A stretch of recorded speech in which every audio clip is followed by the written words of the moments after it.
नमस्कार, मैं हूं सुप्रिया सिंह। शुरुआत करते हैं दिल्ली की 10 बड़ी खबरों की। छठ घाट पर पूजा कर रहे श्रद्धालुओं के बीच पहुंचे मुख्यमंत्री अरविंद केजरीवाल। मुख्यमंत्री किदवई नगर में घाट पर छठ पूजा कर रहे श्रद्धालुओं से मुलाकात की और उन्हें बधाई दी। इस दौरान सीएम केजरीवाल के साथ सेल्फी लेने वालों की भी होड़ दिखाई दी। वहीं दिल्ली के पर्यावरण मंत्री गोपाल राय बुराड़ी घाट पहुंचे। उन्होंने कहा कि पूरी दिल्ली में कोविड निर्देशों का पालन करते हुए 800 से ज्यादा जगहों पर छठ पूजा का आयोजन किया जा रहा है। मैं सभी लोगों को छठ पर्व के अवसर पर शुभकामनाएं देना चाहता हूं।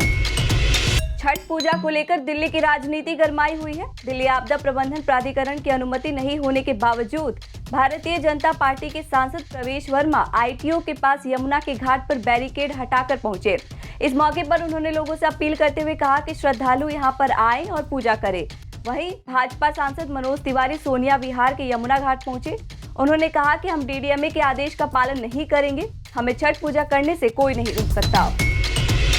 दिल्ली में यमुना घाट पर छठ मनाने पर लगी रोक को चुनौती देने वाली याचिका हाई कोर्ट ने खारिज की। कोर्ट ने कहा कि डीडीएमए का ये आदेश अचानक नहीं आया है। ऐसे में याचिकाकर्ताओं के पास मौका था कि वो दिल्ली हाई कोर्ट के पास जाकर अपनी बात रखते, लेकिन उन्होंने ऐसा नहीं किया। यमुना में जहरीले झाग को साफ करने के लिए दिल्ली सरकार ने लिया कड़ा संज्ञान। दिल्ली प्रदूषण नियंत्रण समिति ने सिंचाई एवं बाढ़ नियंत्रण विभाग, राजस्व विभाग की मदद से यमुना में 15 नावें उतारी। इन नावों पर सवार कर्मचारियों ने रस्सियों की सहायता से झाग साफ करने की प्रक्रिया शुरू की। कार्रवाई तब तक चलेगी जब तक यमुना से ये झाग पूरी तरह छट न जाए। इसके अलावा एक उच्च स्तरीय कमेटी भी गठित की जा रही है। राजधानी दिल्ली में कोरोना मामलों में दिखी मामूली बढ़ोतरी। बीते 24 घंटे में 57,000 से ज्यादा टेस्ट करने के बाद सामने आए 54 नए मामले। 15 लोग ठीक होकर घर गए। वहीं कोरोना से मौत का कोई मामला सामने नहीं आया।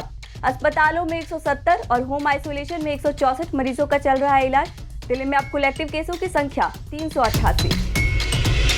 अब बदले रूप में डेंगू का वार। पिछले साल की तुलना में ज्यादा केस आए सामने। दिल्ली में डेंगू के मामले में पिछले साल की तुलना में इजाफा हुआ है। पिछले साल कोविड-19 प्रतिबंधों की वजह से लोग सजग और सतर्क थे, लेकिन इस बार खास तौर से पिछले 4 से 5 हफ्तों में हालात खराब हुए हैं। इस समय राजधानी में डेंगू के 1500 से अधिक केस हैं। इस समय लोग डेंगू के एक नए वर्जन का भी सामना कर रहे हैं, जिसमें तेज बुखार, ब्लीडिंग की दिक्कत, सांस की दिक्कत, पेट में दर्द और उल्टी शामिल है।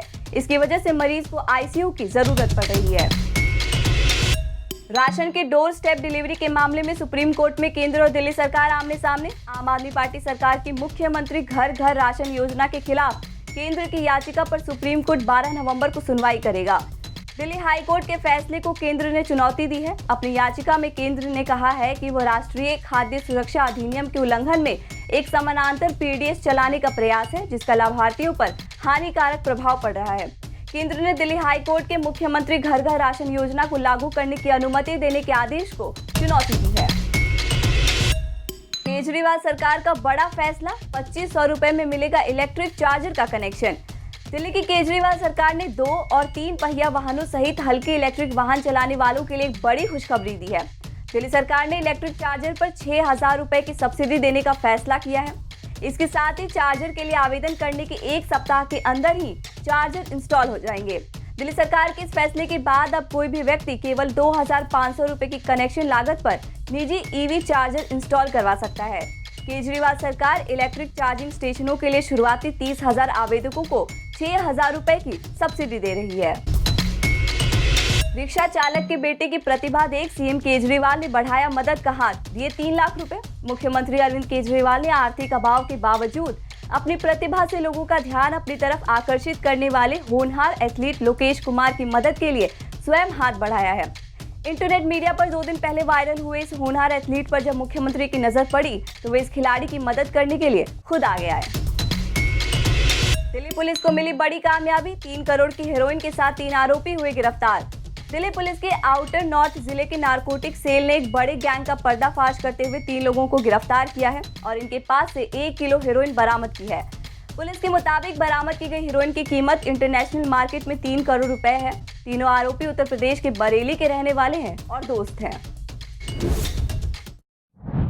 आप देख रहे थे दिल्ली की 10 बड़ी खबरें। हमारी बाकी खबरों के अपडेट्स पाने के लिए चैनल को सब्सक्राइब कर लीजिए। नमस्कार।